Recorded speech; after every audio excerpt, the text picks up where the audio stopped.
Again, you all are welcome for today's service. This is the season of giving, right? Of giving, of gifting. Isn't it? When it comes time for Christmas, those of us who, and I'm going to be funny, who have been bearing grudges, right? We try to make amends with whomever, right? So you can get a gift from them, isn't it? Come on now, somebody. You know what I'm saying? Because it's a time of giving and receiving. You know, basically a time of gifting. Because we are trying to emulate a supreme gift which was given by this great person, the God whom we worship. John 3:16 says, for God so loved the world that he did what? He gave his only begotten Son, that whosoever should believe in him should not perish but have what? Everlasting. So that was an example he set. He gave his most prized possession, something which he didn't have a duplicate. Did he have a duplicate? No, his only begotten Son. He gave it freely for you. For who? Exactly, for you. He gave. And so we try to emulate by giving. We can't give like he gave, right? But we give anyway. We give to express our love, how much we regard those to whom we give these gifts, isn't it? And so that's the theme of this season. And I am impressed by that theme and constrained to tailor my message to follow that trajectory. Amen? Because I am so all in all, I am so touched by, again, the gift he gave. And sometimes we don't take a moment to fully appreciate the gift he has given. Yes, we quote John 3:16. We do. Perhaps the most quoted, the most well-known verse in the Bible. Perhaps, right? For God so loved the world, perhaps. But do we really contemplate its meaning? Do we really delve into and dig into, examine its significance and importance, how its import in our lives? Do we really examine that in detail?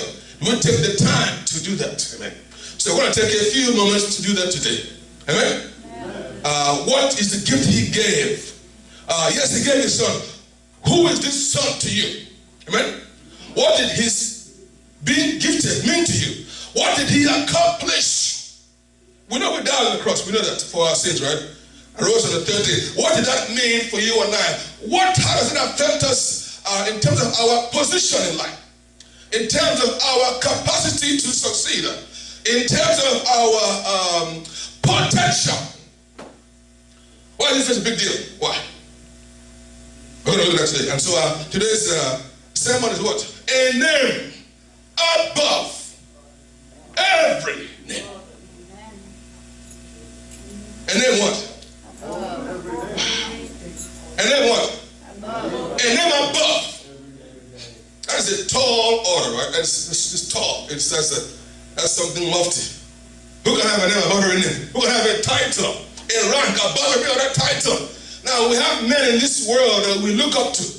We admire, we seek to emulate, we call them, we use terms like celebrity, right? Superstar, megastar, people line up to get the autograph, people want to see. And if they see them in a concert or somewhere, people begin to faint because they're in their company. You know what I'm saying? Because you see a human being.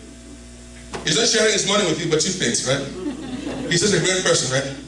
What is his being, whatever it is, how does it affect you as a person? Doesn't affect you in any material way, does it? Well, it makes you lose your money. Because you buy his merchandise, right? So you're losing money. So it affects you by depleting your resources, right?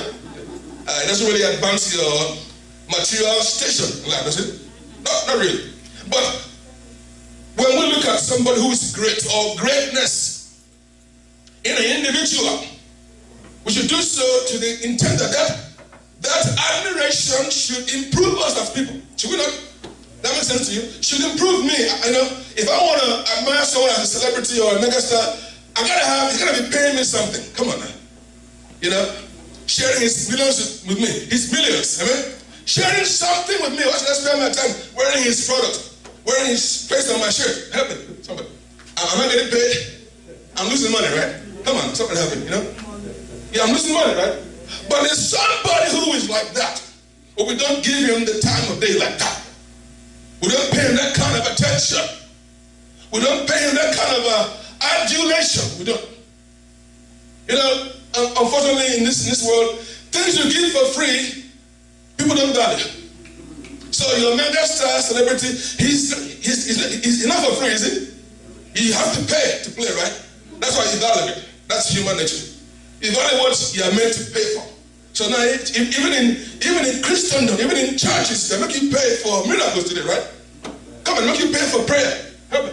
Make you pray for every miracle, every blessing you want. They give you every blessing a name, right? You have to pay for it. You have to give up money to get the blessing you pay. And people are ready to pay, right? They're comfortable with that. But when it's for free, they don't want to buy it because it's free, right? God gives something to you for free. We yet want to buy something that's fake. You don't buy God's blessing with money. That's fake. It's free. There's some great person. There's some great rank, title, name which have been given to you and I. You know, when I come into the house of God, into the company of the saints, he said, where 2 or 3 are gathered together in my name, what happens? I'm there. So I believe he's here, and I see him. I commune with him. This is the guy, I call him guy, capital G. I've met with Jesus before. I've talked to this guy, capital G. He's a cool customer. You hear me? People thought that Barack Obama was cool. They never met someone called Jesus. God never lost his temper publicly. No. This guy is cool, collected, calm. You know why? Because he has all the power. He said, all power in heaven and on earth has been given to me. Hallelujah. And there's something about his position, about his becoming that affects you and I. This is what we are today. And then above everything, Philippians 2, again from verse 9. Wherefore God also has highly exalted him being Jesus, right? And given him a name. God has given him authority. God has given him rank and title and position. God has made him a celebrity, right? Capital C. God has made him a mega star, superstar, capital SM. The real deal. A name above every name. What's the effect of that name? Verse 10. That at this name of Jesus Christ, every knee should do what? Wow. We read this, do you really believe it? You know, we read it, we quote it. What do you believe? This is one thing about me. What do you believe? That will dictate how you behave, right? It will dictate your manner of life, what you do, with whom you associate, with whom you spend your time, how you spend your time, based on what you believe. Now, you believe in your American star superstar who is robbing you, is not giving you money, not improving your life, is it? I don't think so. Nothing wrong with that, by the way. I'm just saying. That's what you believe in. You wear their merchandise, you wear their picture, play their music every day, you dance with your tune, they dictate your life, your movement, you know, you dance your beat, everything about you is being controlled by what they do and say. But they're enjoying in their 10-bedroom mansion, right? Driving 10 Rolls Royces, you are there, struggling to make ends meet every day, paying for the lifestyle that they live. You know what I'm saying? But you think your life is better because of that. No. You know? But he wants to improve your station. You hear me? That's the name of Jesus. Every knee should bow. Wow. Of things in heaven. Of things where? So things in heaven bow to his name. You follow me now? Of things in heaven. And the first verse that we read was read by Lady Yukari. Revelation 3:5. When our Lord is speaking himself, right? In the first person, he says, whoever will believe in me and overcome and stand by my truth, I will confess his name, right? Before my Father and before what? And before his angels. Help me, somebody, help me. Who will make me their superstar? Who will make me their megastar? Amen? Who want to wear my logo, wear I'm just saying, my imprint? Who want to dance to my tune every day? Like we dance to that guy's tune, right? You want to let me control their life. Whoever will believe in me and overcome by me, I will confess their name before my Father and before his angels. So the angels will know you as being what? As his person, as his confidant, as his associate, right? Yeah. As his sidekick. Are you following me now? Yeah. So that when you speak, right, it's as if he is speaking. Come on. Yeah. Of things in heaven, they will bow. Yeah. Are you following me? Of things in heaven, give me a name above every name, At the name of Jesus, every knee should bow. Every knee, every authority, every power, every force of nature, every instrument, tool of authority, of exercise of power on this earth, or anywhere for that matter. Now, in heaven, they must bow. Because this your megastar superstar has confessed your name to the angels. So this guy, let me say blessing. Today is her day, right? So blessing, and blessing is a blessing, isn't she? Yes, she is. Wonderful blessing. I mean, such a sweet girl. And she's loved by Jesus, okay? Because of her dedication, not only is she a success, but he confessed her name before his father. For him to confess your name before his father, before the angels in heaven. I want you to hear what I'm saying and get this visual. That blessing is my person. Whenever you see blessing, walk for her. Whenever you hear her prayer, or you see any document with her name on it, push it through. Whenever you see her in any difficulty, run to her assistance. Make sure all doors are open. Make sure every resource is at her disposal for her success, for her safety. You hear me? For her progress, for her destiny. Make sure he's telling his angels. Does that make sense to you? Yeah. So that when she's speaking with her little feeble squeaky voice, they don't hear her voice, they hear his voice. And they do what? And every authority they will bow and run to her aid, because that's the name he has been given. Which is now being conferred to her by imputation, by transference, right? By association, you hear me now? By power of attorney. She exercises that quite innocently. She's exercising that authority because of her relationship with Jesus Christ. You hear me? The man who is has a name above. People are. Hallelujah. Of things in heaven and things in the earth. Amen? There are things on earth that can trouble you, can give you restless nights, can give you reason, cause for pause, right? Can give you moments of trepidation, of distress, because the life is difficult, right? It's tough, isn't it? Nothing good comes easy, right? Everything is like a struggle, isn't it?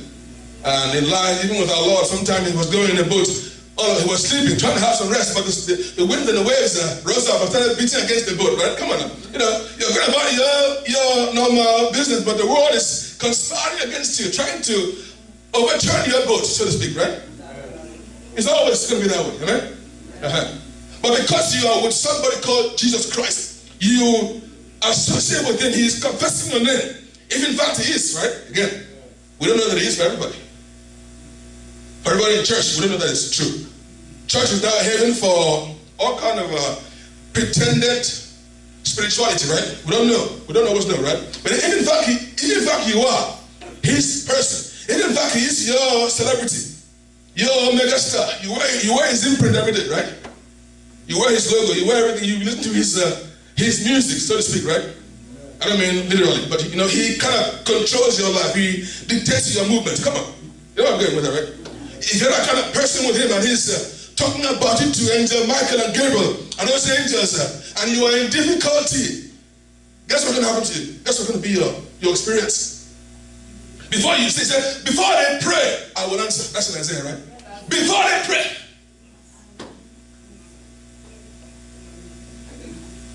Because you are the apple of what? And there's such a spirit of God in this place. I hope you can feel that.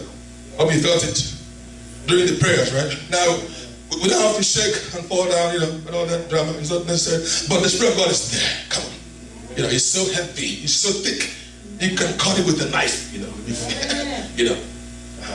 But there's people that have learned to relate with God personally, intimately. Not based on just historical fact or doctrine, based on a personal experience. Amen?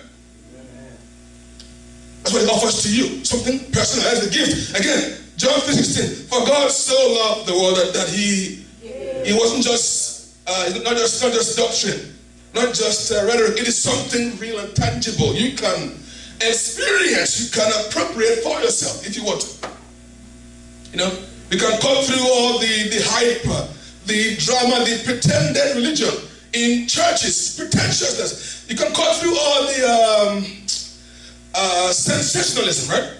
There's too much of that. Sensation, show business, cut through all of that and reach God himself. It's simple.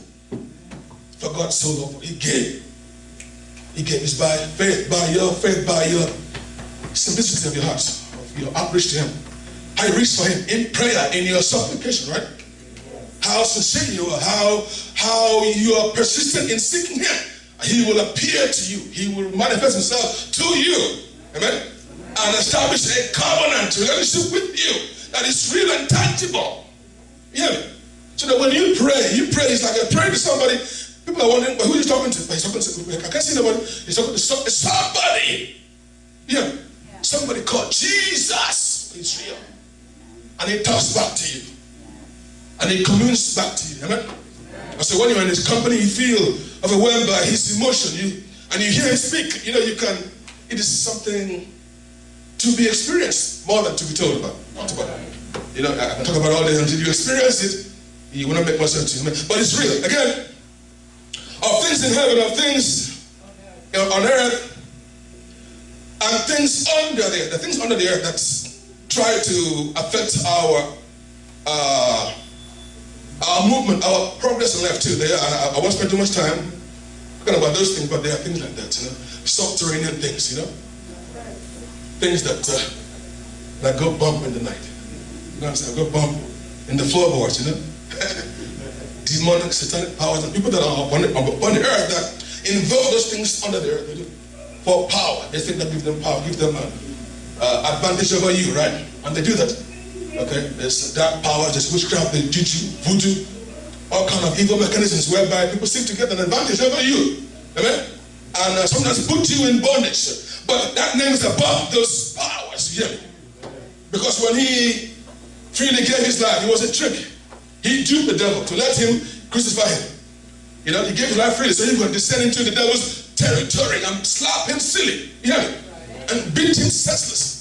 And take all his power, take all his titles, take all his belts, you know, and make them tell him who's your daddy. You, what's my name? Tell me that. Okay, make sure you don't forget it. And he ascended. He rose from the grave. Amen. Stood down upon this ground. Then he began to ascend again into the heavens again, above every principality, every power, every mind, dominion, any name that is named, that is mentioned, any name, a name above. Until there was no other power to overcome, no other angel to subdue, no other lordship to whose power he could expropriate.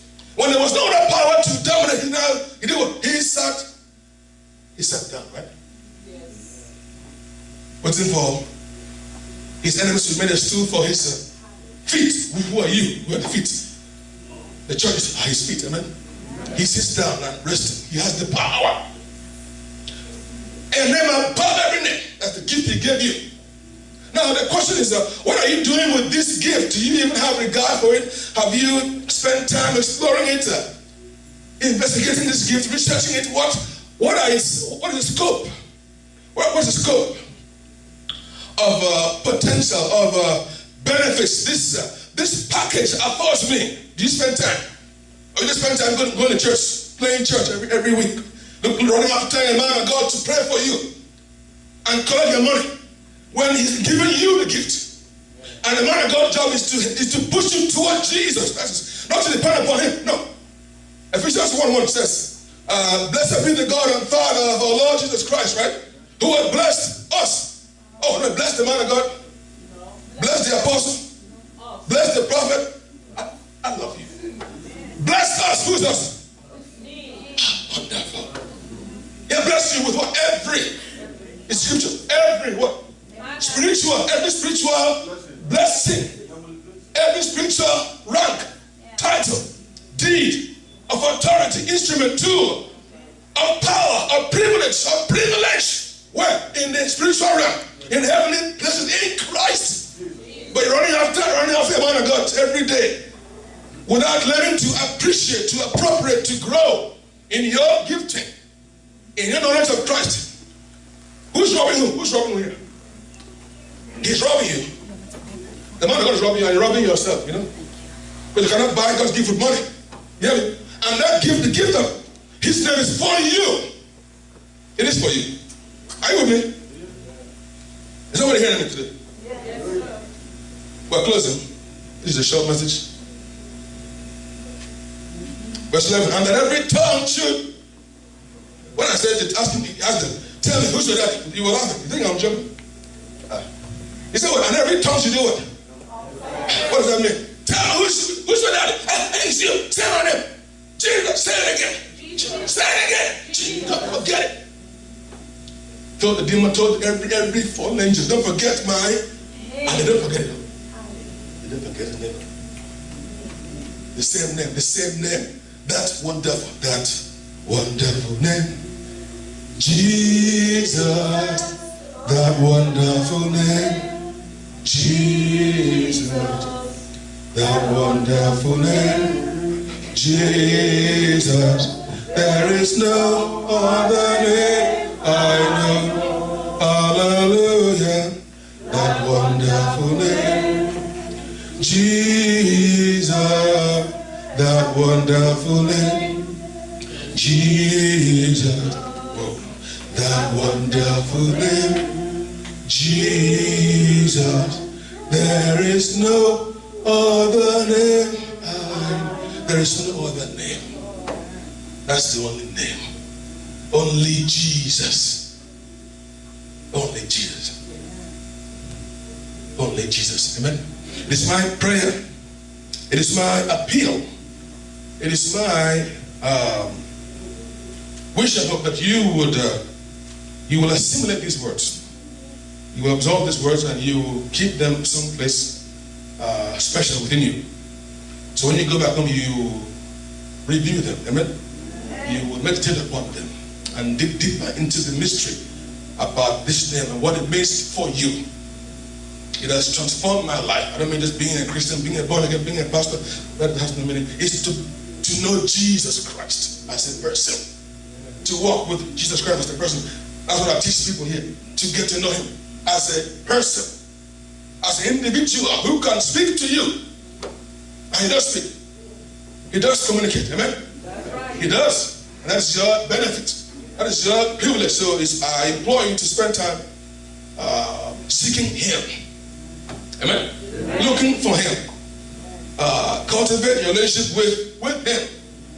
There's a wealth of the benefit in doing so. Amen? Resources are unbounded, uncharted, without measure when you do so. Amen?